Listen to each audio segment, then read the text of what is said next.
Hello and welcome to the program. I'm Joke Rogers here in Lagos. The president of Equatorial Guinea, Teodoro Obiang Nguema Mbasogo, who is the world's longest-serving head of state, has been sworn in for a sixth term in office. The 80-year-old president took the presidential oath before inspecting a military parade. He first seized power in a coup in 1979 and has declared that he was and always would be the leader of all Equatorial Guineans.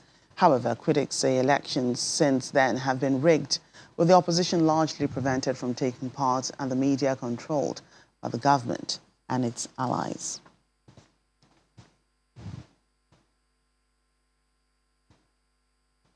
Meanwhile, the European Union has imposed sanctions on a number of people involved in the fighting in Eastern Democratic Republic of Congo. They include a spokesman for the M23 rebel movement, Willy Ngoma. The M23 is blamed for causing instability and insecurity in the east of the country and carrying out human rights abuses, including sexual violence. The UN accuses the group of killing more than 130 villagers last week. The M23 denies the claim, blaming stray bullets for the 8 deaths. Mr. Ngoma is yet to comment on this. Among those subject to an asset freeze and a travel ban is a senior member of the Congolese army. It's reported that forces under his command carried out attacks against civilians, including rapes between June and December last year. Also appearing on the list is a Ugandan accused of being a top leader of the ADF militia group implicated in recruiting rebels, making guns and associating with the militant Islamic State group. Eastern DR Congo is home to dozens of armed groups, many of which are battling for a share of the region's mineral wealth. It's 1 year to the 75th anniversary of the Universal Declaration of Human Rights, and a year-long commemoration starts tomorrow to showcase its legacy, relevance and activism. In the decades since the adoption of the Declaration in 1948, human rights have become more recognized and more guaranteed across the globe. It has since served as the foundation for an expanding system of human rights protection that today focuses also on vulnerable groups such as persons with disabilities, indigenous peoples and migrants. However, the promise of the UNDHR of dignity and equality in rights has been under as sustained assault in recent years. The year-long campaign seeks to shift the needle of understanding and action towards greater knowledge of the universality of the UNDHR and the activism associated with it. Let's talk to Stephanie Muchai, a member of the Open Government Partnership Steering Committee, who joins us virtually from Nairobi, Kenya. You're welcome to Network Africa. Thank you, Joke. Thank you for having me. So why do we celebrate Human Rights Day, and why is the conversation on human rights in Africa important for all stakeholders, including citizens, to engage in? Thank you, Joke. We really celebrate Human Rights Day to create awareness on the importance of human rights, on the needs, and we also need to just mobilize critical political will that is needed to promote the protection, the realization, and the respect of human rights and freedoms. And as you said earlier on this day, we also just commemorate that day in 1948, when the United Nations General Assembly adopted the Universal Declaration of Human Rights. It's really important for all stakeholders, including the public, not just the governments, to engage in these conversations, because these conversations firstly apply to us all. Human rights are inherent in every person. They're not given by any person, but their realization and enjoyment really depends on a number of factors, and that includes, protective measures in countries, respect for the rule of law, good governance, strong anti-corruption approaches, public funds for the delivery of public goods and services that citizens have a right to, and really just because human rights are based on values that keep our societies fair, just, and equal, and so everybody needs to get involved. Right, so people push for, the right to dignity, right to freedom, and of course, justice for all. The 2022 theme captures all three. What do you think is the significance of this? I think I would pick up on the justice theme, because the justice system is really the main way in which most members of the public claim and protect their rights in many countries. And law impacts so many areas of life, access to water, education, health, housing, employment, and so on. So law is a really critical part of the human rights system. I think that unfortunately there are some barriers in the justice area. We have on the continent really low funding for legal aid services. Legal costs are really high, and so people are not even able to afford accessing justice, which is really poor and really deplorable. But we have not gotten to a place where we have strong funding for legal aid support. I think we also see that we don't have a lot of awareness about the legal processes, the services, the procedures. And so there's a big gap in legal empowerment, which really affects people's ability to access justice for the rights that they are calling for or demanding on. And then largely you will find in other countries that there is a right to counsel automatically provided in many cases. We don't have that as well. So representation becomes a challenge in more complex issues. And then we see that access to justice is not served, where a person was not able to make their case or represent their issue or understand kind of the justice system to be able to properly wield it. And then lastly, I would say is we really rely heavily as a continent on the formal justice system. And I've just shared the challenges to that, whereas we could take the opportunity to adopt alternative dispute resolution mechanisms. They are faster, they are cheaper, and they're more widespread. But we seem very much stuck on the formal legal justice system. So those are just some of the barriers and the importance around justice for human rights. Right, so I'd like to ask you one last question. We have been talking about violence in parts of Africa. We're talking about Eastern DR Congo, the violence there. And of course, I just talked about a story where there's, a lot of war crimes, including raping of victims of women and, some places children. And this talks about ripping away their dignity. What are we doing in Africa to actually push to ensure that people retain their right to dignity? I think there's a lot of work around ensuring grievance mechanisms are open and accessible. The cases that you talk about, usually the justice system, unfortunately, comes in after the fact. And so a lot of them don't have access to grievance mechanisms or the legal knowledge to be able to know where to access redress. But that is happening very much on the continent. As a steering committee member of the Open Government Partnership, a lot of our member countries are making commitments every 2 years to be able to strengthen these grievance mechanisms. They're also training justice sector officials regularly to be able to properly evaluate cases of issues, especially if they're unfamiliar in various areas, so that we can ensure that justice is served in that area. There are a lot of areas around, a lot of work around legal aid, so that victims of areas that you have spoken about or other human rights areas are able to get the support that they need, are able to get the upholding and the dignity that they need. And then lastly, there's legal empowerment. I think a big challenge in dignity is when people don't believe that they're a person, that they're entitled to protection, that they're entitled to be treated in a certain way, and they're entitled to be protected. Unfortunately, on the continent, it's gotten to the stage where a lot of people don't understand this. And so the legal empowerment side of things is really critical in shifting the mindset, because once you have the right mindset about what is due to you and what is inherent to you, then you're better able to stand up. On the government side, there are many efforts around constitutions and laws to protect dignity of persons, especially persons previously overlooked, such as women, children, persons with disability, and so forth. As you mentioned earlier, a lot of them are coming into the formal system and are more and more being recognized by very strong frameworks. Stephanie, a pleasure having you today on the program. Thank you for having me. Let's move on. Lack of basic service is the key topic discussed at the 11th National Human Rights Forum in South Sudan's capital, Juba, organized especially for people with disabilities. The forum brought together senior government officials, civil society organizations, members of the academia, and the diplomatic community to map a way forward for the promotion of human rights being experienced in hard economic times.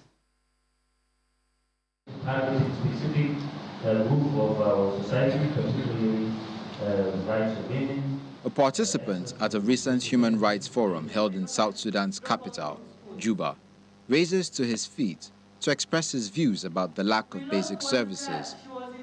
As he signs, his sentiments are spelled out through a sign interpreter. He highlights a list of issues which includes economic challenges for those with disabilities. The room of 120 other participants listen silently.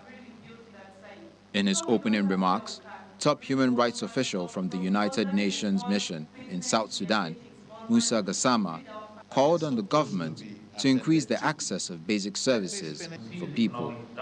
We recognize the ongoing commitments of the government in addressing most of the concerns raised by the international community, but also by citizens of South Sudan. And I think addressing, again, economic cultural rights is one of it. And I could see a lot of the commitments by government through the UPR process in addressing these rights. So I think it's important for us to continue reminding government of their commitment on addressing such important rights, especially through implementing the various recommendations coming from the UPR, but also coming from the other organs of the United Nations and other institutions or mechanisms. Meanwhile, top official of the country's human rights watchdog encouraged the establishment and maintaining of financial institutions aimed at improving the country's financial institutions. We'll have to look inwards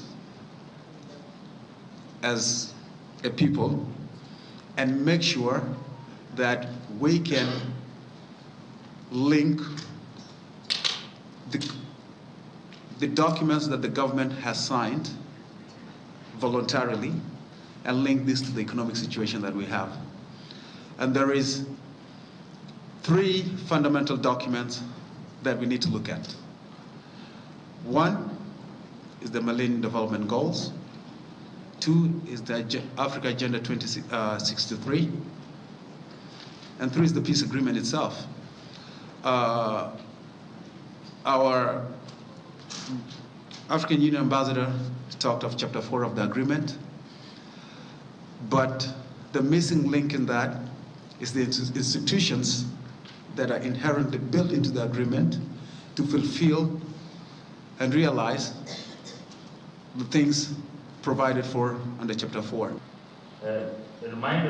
Different groups at the forum said that financial reforms would allow for the generation of funds, which will in turn ensure the funding for services needed.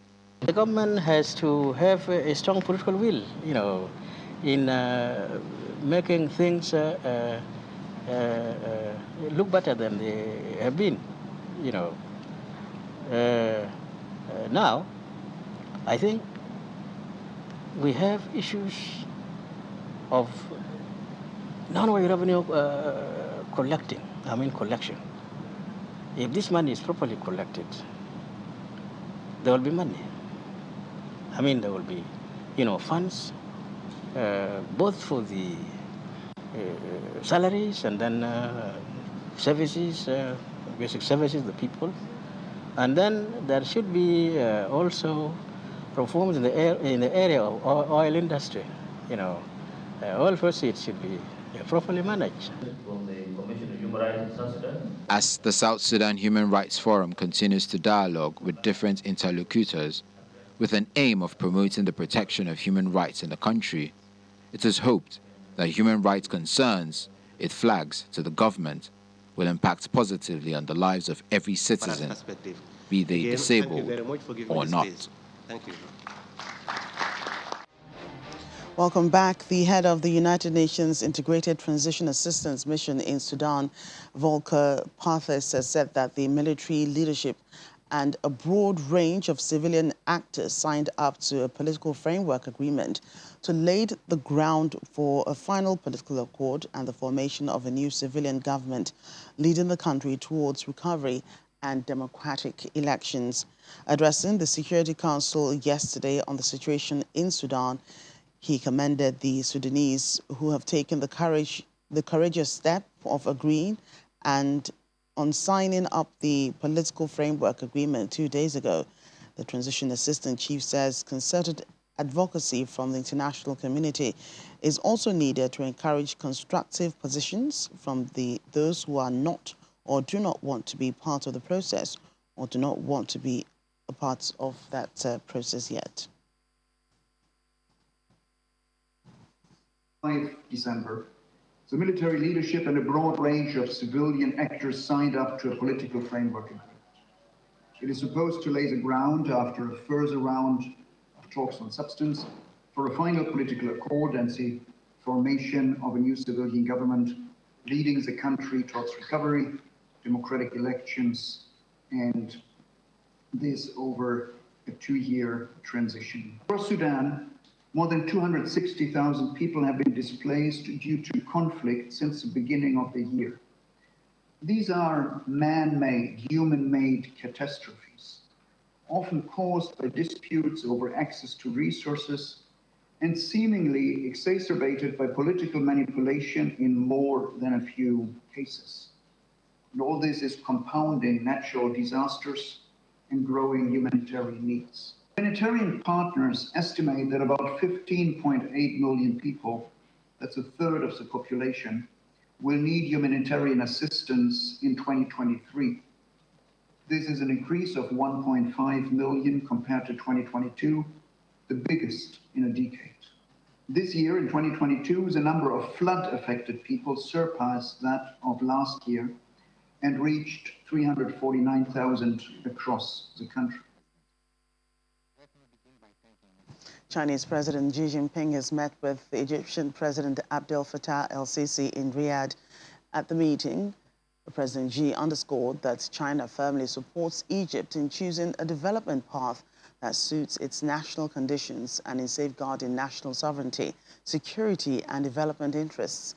He said China is ready to deepen Belt and Road cooperation with Egypt, ensure the on-schedule and high-quality completion of the train project on the 10th of Ramadan City and the Central Business District in the new administrative capital of Egypt, and make all major cooperation projects a success. It's also set to import more quality products from Egypt and expand cooperation in investment and financing joint vaccines production and aerospace.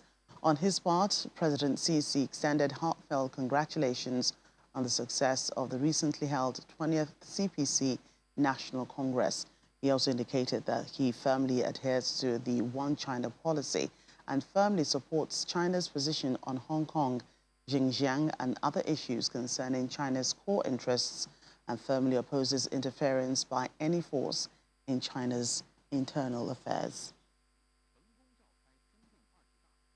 South Africa's power utility Eskom continues to struggle to provide stable energy supply with rolling blackouts due to breakdowns at its power stations, outdated equipment and sabotage. At the moment, the country has regressed to stage 6 rolling blackouts.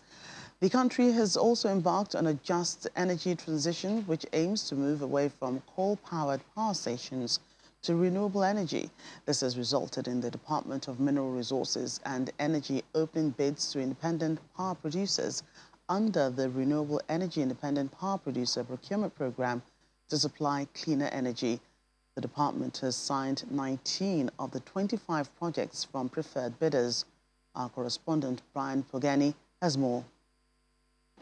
As part of efforts to improve the power situation in the country, South Africa's Minister of Mineral Resources and Energy, Gwede Mantashe, has signed off 13 more independent power producer agreements under Bid Window 5 of the IPP procurement program, and this brings the total to 19 signed-off bidders. We are signing agreements that are far-reaching. One will be signing agreements with Bid Window 5 contenders, and we're wishing them very well, give us more energy. I'm not one of the people who think that you will give us energy on Saturday. I know that you're going to build that capacity. You are going to give us energy in 12, 18, 24 months. We are clearly not out of the woods. There's still some distance to go. And we do need to stay focused and continue to do the necessary things to fix the existing plant while we, in parallel, develop the necessary plans and roll out the infrastructure that's required to ultimately provide security of supply for the country. We do need, I guess, not to let the load shedding overshadow this very important occasion. The IPPs from Bid Window 5 have a generation capacity of 7,100 megawatts, and this is set to ease pressure on the national power grid and move towards the just energy transition. It will make a huge difference, given that, number one, you know that South Africa is battling with a shortage of electricity at the moment, where we are actually implementing load shedding. So any megawatts, any capacity that we can get onto the grid will definitely make a difference. So we know the country well, and all our experience in the past has proved that the country is stable, that our revenues are guaranteed. So we have a great confidence in the country. The energy crisis that the country is facing is just it's another impulsion for us to do more. South Africa has been plunged into further darkness as state-owned power utility Eskom has implemented stage 6 load shedding due to breakdowns at its power stations and lack of diesel to generate power. While the Public Enterprises Minister Pravin Gordhan has given the Eskom board and management an ultimatum to sort out the problems, the people are looking to President Ramaphosa for answers. This continues to be a concern, but I'm sure is being addressed by the various people who are mandated to do so, and we will continue focusing on what is best for South Africans. Load shedding costs the economy about 500 million rands per day, and Eskom says it's working on stabilizing energy supply, but citizens must prepare for more load shedding in the next 6 to 12 months. As it stands, it looks like South Africans are headed into a dark festive season. From Johannesburg, South Africa, Brian Pugeni, Channels Television News. The United Nations top official for Central Africa says contesting of election results in the region is usually a peaceful process. However, this contestation takes violent forms, such as the events that were witnessed recently in Sao Tome and Principe, as well as Chad. Briefing the Security Council in New York, Abdul Abari, who is the special representative of the Secretary General and head of the United Nations Regional Office for Central Africa, welcomed the organization of regular elections, but said that credibility of some of them is very often called into question by certain actors who contest the legitimacy of the leaders arising from those elections. The Commission of the Economic Community of Central African States is currently working to implement an international fact-finding mission to Chad. A coup d'etat attempt was thwarted by Sao Tome and Principe authorities on November the 25th, and it's reported that cruel and inhuman acts were allegedly committed by military personnel against men accused of taking part in the coup attempt. That's Network Africa. Thank you for watching. I'm Jacka Rogers.